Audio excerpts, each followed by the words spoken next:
CH5 hostel reunion. Dimple lucky को बहुत कुछ बोले जा रही थी। वो उसकी बातें बस सुन रहा था और देख पा रहा था कि डिम्पल कितनी बदल गई थी। तभी उसका फोन बजा। लकी ने फोन उठाया। वो कुछ बोल पता उससे पहले ही सामने से आवाज आए, बहुत हो गया लक्ष्मण, अब बस जल्दी से घर आ जा। आवाज सुनते ही लकी एक पल में उसे पहचान गया और उसके दिमाग से डिम्पल के सारे ख्यालात भी जा चुके थे। सिर्फ उस आवाज को सुनकर ही उसकी आंखें भीग गई थी। फोन पर लकी की माँ थी और लकी अपनी माँ की आवाज पहचान गया था। मैं जल्दी आऊंगा माँ, बस पढ़ाई खत्म करते ही आ जाऊंगा, लकी ने कहा। उसकी आंखें डबडबा आई थी इससे पहले कि वो आगे कुछ और कह पाता। उधर से उसकी माँ ने कहा, अब और कितना पढ़ेगा, तू अब जल्दी से आ जा, मैंने तेरे लिए एक लड़की ढूंढ रखी है, उसकी माँ ने कहा। और के सुनते ही उसके होश उड़ गए। वो अभी डिम्पल के सदमे में बाहर भी नहीं निकला था और इधर उसकी माँ ने उसके लिए लड़की भी ढूंढ ली थी। माँ मैं अभी क्लास में हूँ, आपको थोड़ी देर बाद फोन करता हूँ, लकी ने आगे की बात से बचने के लिए कहा और फोन रख दिया। फिर वो क्लास में आ गया। क्या तुम ठीक हो? साक्षी ने लकी के कंधे पर हाथ रखते हुए पूछा। उसे सच में लकी की चिंता हो रही थी। लकी ने उसकी ओर देखा और मुस्कुरा दिया। साक्षी ने हल्के हाथ से उसके कंधे को सहलाया और बोली, देखो, वैसे अब इसमें पछताने जैसी कोई बात नहीं है। डिम्पल का असली चेहरा हम दोनों के ही सामने आ गया है। अगर ये थोड़ी और देर से आता तो दर्द ज्यादा होता, इसलिए जो हुआ ठीक हुआ। तुम्हें ऐसी लड़की के लिए परेशान या दुखी होने की कोई जरूरत नहीं है। लकी ने सिर्फ हाँ में अपना सिर हिलाया और अपनी मुस्कान को और थोड़ा सा बड़ा कर लिया। साक्षी के उसके कंधे पर हाथ रखने की वजह से लकी को और भी अच्छा महसूस हो रहा था। कम से कम उसके आसपास कोई तो था जिस पर वो विश्वास कर सकता था। होदारा तू चिंता मत कर, तुझे इस डिम्पल से भी अच्छी लड़की मिलेगी, देख लेगा, प्रीतम ने भी दूसरी तरफ से उसके कंधे को अब थपाते हुए कहा। लकी को अब सचमुच काफी अच्छा लग रहा था। तभी साक्षी तपाक से बोली, अच्छा चलो, आज हम तुम्हारे आजाद होने का जश्न मनाते हैं। मैं अपनी तरफ से तुम्हें ट्रीट दूंगी। कॉलेज के बाहर कहीं चलें? कैंटीन का खा खाकर मैं बोर हो गई हूँ। हाँ यार, कैंटीन से तो मैं भी बोर हो गया हूँ, प्रीतम ने कहा। साक्षी ने उसे घूरकर देखा और बोली, अबे तुम्हें कौन ले जा रहा है? ये सुनकर प्रीतम को झटका सा लग गया। वो जानता था कि साक्षी बहुत ही साफ और सपाट बात करने वाली लड़की थी, लेकिन एक दिन वो भी उसकी इस साफगोई का शिकार हो जाएगा इसका उसे अंदाजा नहीं था। नहीं नहीं, मैं तो खुद भी नहीं आ रहा था यार, मुझे तो निम्मी से मिलने के लिए जाना था। मैं तो बस बता रहा था कि मैं भी बोर हो गया हूँ कैंटीन का खा खा कर, प्रीतम ने अपनी ओर से सफाई देते हुए कहा। लेकिन ट्रीट तुम मुझे नहीं, मैं तुम्हें दूंगा, पर आज नहीं, किसी और दिन। और इस बार हम उस चमन पाव भाजी वाले के पास नहीं जाएंगे, उससे थोड़ी सी दूरी पर सामने वाली लेन में जो रेस्टोरेंट है ना, सन एंड मून, वहां चलकर कुछ खाएंगे, लकी ने कहा और अपनी जगह से खड़ा हो गया। साक्षी ने जब उसके मुंह से जब सन एंड मून का नाम सुना तो उसके कान खड़े हो गए। उसे उम्मीद नहीं थी कि लकी को डिम्पल के जाने के बाद इतना बड़ा झटका लगेगा। जितना पैसा लकी 10 दिन में कमाता था, साक्षी ने सुना था कि सन एंड मून में उतने पैसे में तो सिर्फ एक बार में पूरा हो जाता था। उसे बिल्कुल भी विश्वास नहीं हो रहा था कि लकी इतना बड़ा कदम उठा लेगा। वो झिझक कर हंस पड़ी और बोली, हा, मतलब ठीक है, मैं इंतजार करूंगी। वैसे तुम्हें एक बात बताऊं, मैं आज तक कभी सन एंड मून में नहीं गई। साक्षी के चेहरे पर हल्की सी शर्म आ गई थी। साक्षी को लग रहा था कि लकी सिर्फ जज्बात में बहकर ये बात बोल रहा है कि वो उसे सन एंड मून में ट्रीट देने वाला था, लेकिन उसे मालूम नहीं था कि वो साक्षी को जिंदगी भर भी अगर वहां खिलाता तो भी उसकी जायदाद पर कोई असर नहीं होने वाला था। वो है तो फिर मिलते हैं, साक्षी ने कहा और वहां से निकल गई। इधर प्रीतम और उसके दूसरे दोस्त भी उसे अपने साथ लेकर कैंटीन की ओर आ गए थे। जैसे ही वो कैफेटेरिया में दाखिल होने वाले थे तभी अचानक से गर्वित रुक गया। उसकी आंखें उसके फोन पर गड़ी हुई थी और एक पल के लिए फोन को देखने के बाद गर्वित ने कहा, भाई साहब, ये अमित ने ग्रुप चैट पर अपनी ही फजीती करवा ली। खोलो अपना हॉस्टल वाला ग्रुप खोलो, देखो क्या लिखा है इसने। लकी और प्रीतम ने तुरंत अपना फोन निकाला और हॉस्टल वाला ग्रुप खोल लिया। हालांकि लकी ने हॉस्टल छोड़ दिया था और सिर्फ डिम्पल की वजह से वो एक छोटे से कमरे में रहने के लिए आ गया था। फिर भी उसने हॉस्टल का ग्रुप नहीं छोड़ा था और ना ही प्रीतम और गर्वित उसे वो ग्रुप छोड़ने देना चाहते थे। गर्वित की बात सुनते ही तुरंत उन दोनों ने अपनी जेब से फोन निकाला और देखा। अरे बाप रे, कितना बड़ा गधा है ये, लकी उन दोनों की तरफ देखते हुए बोला। अमित ने उस ग्रुप में एक मैसेज भेजा हुआ था जिसमें लिखा था, दोस्तों आज से तुम्हारा भाई अमित सबके सामने ये ऐलान कर देना चाहता है कि तुम्हारा भाई फिर से सिंगल से मिंगल गया है। सबके सब जल्दी से हॉस्टल आ जाओ, आज का लंच तुम्हारे भाई की तरफ से। चलो अच्छा है, किसी को तो लड़की मिली, वैसे भी इससे इसका अकेलापन झेला नहीं जा रहा था। लकी ने कहा, चलो चलो हॉस्टल चलते हैं, साले की आज जमकर खींचेंगे, प्रीतम ने कहा। गर्वित और प्रीतम तो आगे बढ़ गए थे, लेकिन लकी वहीं पर रुक गया था।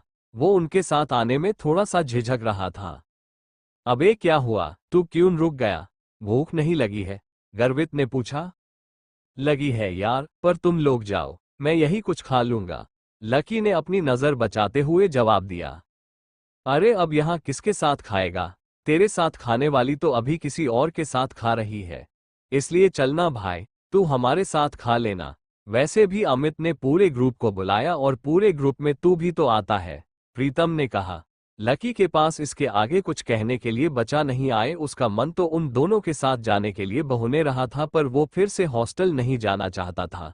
अब वो हॉस्टल का हिस्सा नहीं रह गया था, इसलिए उसे लग रहा था कि वहां खाना ठीक नहीं था। भाई मुझे मालूम है तू क्या सोच रहा है, लेकिन तुझे मालूम नहीं है कि हम क्या सोच रहे हैं, गर्वित ने कहा। क्या सोच रहे हो? लकी ने उत्साह में पूछा। प्रीतम और गर्वित दोनों मुस्कुराने लगे और लकी को देखकर बोले, आज के आज ही हम तेरा कमरा खाली करे देंगे, गर्वित ने कहा। क्यों क्यों खाली कर दोगे? लकी ने पूछा। क्योंकि तू फिर से हमारे साथ रहने के लिए आने वाला है साले। प्रीतम ने उसके कंधे पर हाथ रखा और उसे खींचकर अपने साथ लाने लगा। लकी ये बात सुनकर खुश हो गया था। उसे लग रहा था कि वो डिम्पल के जाने के बाद उस कमरे में अकेला हो जाएगा, लेकिन जब उसके ये दोस्त जिंदा थे तब तक वो उसे अकेला नहीं छोड़ने वाले थे। यारा तुम लोग हो तो मैं, इसके आगे लकी कुछ कह नहीं पा रहा था, लेकिन उसकी आंखों में उसके दोस्तों के लिए साफ नजर आ रहा था। थोड़ी देर के बाद जब वो तीनों हॉस्टल पहुंचे तो उन्होंने देखा कि एक लड़का और एक लड़की एक साथ एक पलंग पर हाथ पकड़कर बैठे हुए थे। अरे, तुम लोग वापस आ गए, अमित ने चौंकते हुए लड़की का हाथ छोड़ा और तीनों की ओर देखते हुए कहा। अमित का कद हॉस्टल के बाकी लड़कों से लंबा था, उसका शरीर दुबला लेकिन सुडौल था, वो खेल कूद में बहुत अच्छा था। बेबी ये मेरे दोस्त है, दोस्तों ये मेरी बेबी, मेरा मतलब मेरी गर्लफ्रेंड है, रोशनी, म्यूजिक सीख रही है, अमित ने कहा और रोशनी ने सबको हाय किया और फिर अमित बोला, रोशनी ये मेरे रूममेट्स है, गर्वित, प्रीतम और लकी। लकी अब हमारे साथ नहीं रहता लेकिन हमारे दिलों में अभी भी जिंदा है ना लकी? अमित ने थोड़ा मजाकिया अंदाज में कहा। हाँ अमित भाई, पहले नहीं रहते थे पर भाई साहब अब हमारे साथ फिर से रहने के लिए आ रहे हैं, इसलिए आपने इनके बिस्तर पर अपने जो वे प्रोटीन के डब्बे जमा रखे हैं उन्हें हटा लीजिए, गर्वित ने कहा। ये सुना ही अमित का चेहरा खुशी से खिल गया। वो चाहता तो यही कि लकी, जो कि उन सबकी जान था, वो वापस आ जब, लेकिन वो ऐसे अचानक से वापस क्यों आ रहा था इस बात का उसे अंदाजा नहीं था। इसलिए उसने पूछा, पर क्या हुआ भाई, लैंडलॉर्ड से लड़ाई वड़ाई हो गई क्या? नहीं यार ऐसा कुछ नहीं है, लकी ने धीमी आवाज में कहा।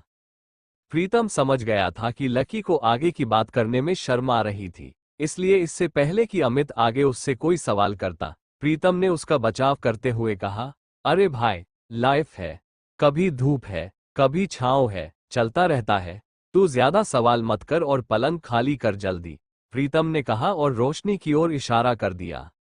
अमित समझ गया था कि वो उसके सामने इस बारे में कुछ बात नहीं करना चाह रहे थे। अमित ने भी आगे कुछ नहीं कहा और पांचों के बीच में एक खामोशी सी छा गई। अमित ने उस चुप्पी को तोड़ते हुए कहा, चलो तो फिर रॉबिन्स कैफे पर खाना खाने के लिए चलते हैं। रोशनी की रूममेट भी आने वाली है, तुम्हें और किसी को बुलाना है? लकी तू डिम्पल को बोल देना, वो भी आ जाएगी। अमित ने जैसे ही ये कहा, गर्वित और प्रीतम उसे गुस्से से देखने लगे। प्रशन ने तो अपना सिर ही पकड़ लिया था। अमित की मोटी बुद्धि से उसकी छोटे छोटे इशारे कभी नहीं घुस सकते थे, ये वो अच्छी तरह से समझ गया था। इधर लकी और डिम्पल के बारे में सिर्फ उन तीनों को ही नहीं बल्कि पूरे हॉस्टल को पता था। अमित को यह भी मालूम था कि लकी डिम्पल को कभी किसी अच्छी जगह खाने पर नहीं ले जा पाता था, इसलिए उसने सोचा कि उसको ये मौका भी वो अपनी तरफ से ही दे दे। अब इससे पहले कि प्रीतम लकी की घाव को ढकने की कोशिश करता, उसने खुद उसे कुरेदते हुए कहा, अमित, मैं और डिम्पल अब साथ में नहीं है यार। तुम और डिम्पल साथ में नहीं हो मतलब? ये सब कब हुआ और कैसे? अमित ने लकी से पूछा। उसका मुंह सवाल पूछने के बाद भी खुला का खुला ही रह गया था। अब हो गया तो हो गया ना यार, सब आज ही जानना है क्या तेर को? गर्वित ने उसे थोड़ा सा फटकारते हुए कहा। अमित समझ गया था कि इस बारे में बात करने के लिए ये सही मौका नहीं था। अमित, हमें निकलना चाहिए यार। मेरी रूममेट्स का मैसेज आया है कि वो लोग निकल चुकी है। वो पहले से ही बहुत भूखी है और अगर हमने उन्हें वेट करवाया तो वो मुझे ग्रिल करेगी, रोशनी ने कहा। जब अगर ऐसा है तो प्रीतम जी, गर्वित जी और लकी जी, आप अपने अपने कपड़े बदलो। प्रीतम, तू लकी को कुछ बढ़िया दे देना और प्लीज सब लोग जल्दी तैयार हो जाओ, हम लोग बाहर इंतजार कर रहे हैं, अमित ने कहा और रोशनी का हाथ थामकर वो बाहर आ गया। इधर प्रीतम ने कमरे का दरवाजा बंद कर लिया था। अमित और रोशनी कमरे के बाहर खड़े थे।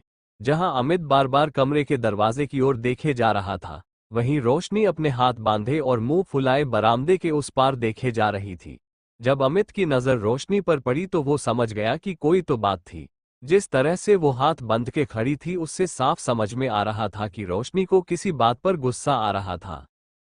क्या हुआ बेबी, कुछ हुआ है क्या? अमित ने पूछा। नहीं कुछ नहीं यार, बस ऐसे ही, रोशनी ने कहा और अपना चेहरा दूसरी ओर घुमा लिया। बोलो ना बेबी, क्या हुआ? मेरी कोई बात बुरी लगी गई क्या आपको? अमित ने फिर से पूछा। रोशनी ने एक बार के लिए उसे देखा और फिर एक गहरी सांस लेते हुए बोली, तुम्हें ऐसा नहीं लगता कि तुम्हारे ये जो रूममेट्स हैं ये बहुत ही एवरेज से है? मतलब तुम खुद देखो ना गर्वित की शक्ल अच्छी है, ना प्रीतम की पसंदी में कोई अपील है और चलो लकी फिर भी थोड़ा बहुत अच्छा लगता है, लेकिन वो जिस तरह से रहता है और जिस तरह के कपड़े पहनता है, उससे साफ दिखता है कि उसकी जेब टाइट है। अब ऐसे लोगों को मैं अपनी रूममेट्स के सामने कैसे ले जाऊंगी, तुम ही बताओ। अमित को उसकी बात सुनकर मन ही मन काफी अजीब लगा। अरे हम सिर्फ खाना खाने ही तो जा रहे हैं, हम कोई ब्लाइंड डेट थोड़ी सेट कर रहे हैं इनके और तुम्हारी रूममेट के बीच में, तो फिर तुम इतना परेशान क्यों हो रही हो? तुम्हें ऐसा लग रहा है कि मेरी रूममेट बाहर इतना दूर, इतनी धूप में सिर्फ और सिर्फ खाना खाने के लिए आ रही है? अमित, तुम सच में डम्ब हो। अरे भले ही उन्होंने मेरे फेस पर यह ना कहा हो कि वो ऐसा कुछ सोच रही है, फिर भी मैं जानती हूं कि वो वहां सिर्फ तुम्हारे रूममेट से मिलने के लिए आ रही है। क्या पता किसी को कोई पसंद आ जाए तो? मैंने उन्हें तुम्हारी फोटो दिखाई थी, तुम्हें देखते ही सबकी जुबान ऐसे लप लप होने लगी थी और उन्हें लगा कि तुम्हारे रूममेट भी तुम्हारे जैसे ही होंगे, इसलिए वो सब मुझे उन सबको भी खाने पर लाने के लिए कह रही थी, रोशनी ने चिढ़ते हुए कहा। देवी सॉरी, मुझसे गलती हो गई, मैंने तुम्हें बताया ही नहीं कि मेरे सारे रूममेट बायोलॉजी सेक्शन से है, अमित ने कहा। असल में वो था सपोर्ट कोटा से, लेकिन वहां पर जगह नहीं थी इसलिए उसे लकी की डॉर्मेटोरी में शिफ्ट कर दिया गया था। अब इसमें मैं क्या करूं, तुम ये सब मुझे अब बता रहे हो? एक काम करती हूं, मैं लंच कैंसिल कर देती हूं, बोल दूंगी अमित का ट्रेनिंग सेशन शुरू हो गया है, रोशनी ने फिर से चिढ़ते हुए कहा। अरे नहीं यार नहीं, प्लीज ऐसा मत करो, अमित ने उसके आगे हाथ जोड़ते हुए कहा। अगर ऐसा हो जाता तो प्रीतम और गर्वित उसकी नाक में दम कर देते। वो दिखता पहलवान सा था लेकिन उसे इन दोनों से बहुत डर लगता था। तो फिर ठीक है, अब वहां इनके साथ जो कुछ भी हो उसके लिए तुम मुझे ब्लेम मत करना प्लीज, रोशनी ने कहा और इससे पहले अमित उससे आगे कुछ कह पाता, रोशनी का फोन बज उठा था। हेलो, हाँ कोयल, अच्छा तुम लोग पहुंच गए? हाँ, इतनी भी जल्दी क्या है, जब तुम मिलोगी तो खुद ही देख लेना। अच्छा तुम्हारे सिर में चोट? अच्छा ठीक है, हम बस आ रहे हैं, रोशनी ने कहा और फोन रख दिया। ये कोयल वही थी जो आज सुबह ही लकी से बैंक में टकराई थी। वो रोशनी की बहुत अच्छी दोस्त थी और इन सब में सबसे अमीर। इतने में गर्वित, प्रीतम और लकी कमरे से बाहर आ गए थे। इधर तीन सुंदर सी बन ठन के आई हुई किया एक टेबल पर पहले से ही बैठी हुई थी। उनकी शक्ल, सूरत और कपड़े देखकर ही ये पता चल रहा था कि वो पैसे वाले घरों से थी। उनमें से एक लड़की का चेहरा छोटा और गोल सा था। उसकी आंखें बड़ी बड़ी और चमकीली सी थी और उन तीनों में सबसे सुंदर वही थी। कोयल, तुम्हारे सिर पर कुछ लाल सा लगा हुआ है, कहीं कोई चोट वोट लगी थी क्या? एक लड़की ने कोयल से पूछा। कोयल ने तुरंत अपना फोन निकाला और अपने सिर पर लगी चोट को देखने लगी। फिर उसने कहा, अरे यार, आज सुबह जब मैं अपने पापा के साथ न्यू सिटी बैंक गई हुई थी, तो वहां पर एक गधे से टकरा गई।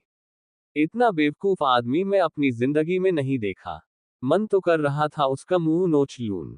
कोयल ने कहा। अब इधर कोयल लकी को कोस रही थी, जबकि दोनों इस बात से अनजान थे कि फिर से उनका सामना होने वाला था। आखिर क्या धमाका होगा जब कोयल और लकी फिर से एक दूसरे के सामने आएंगे? क्या वो लकी की इंसल्ट करेगी, वो भी उसके दोस्तों के सामने, या फिर लकी उससे इस बार जवाब देगा?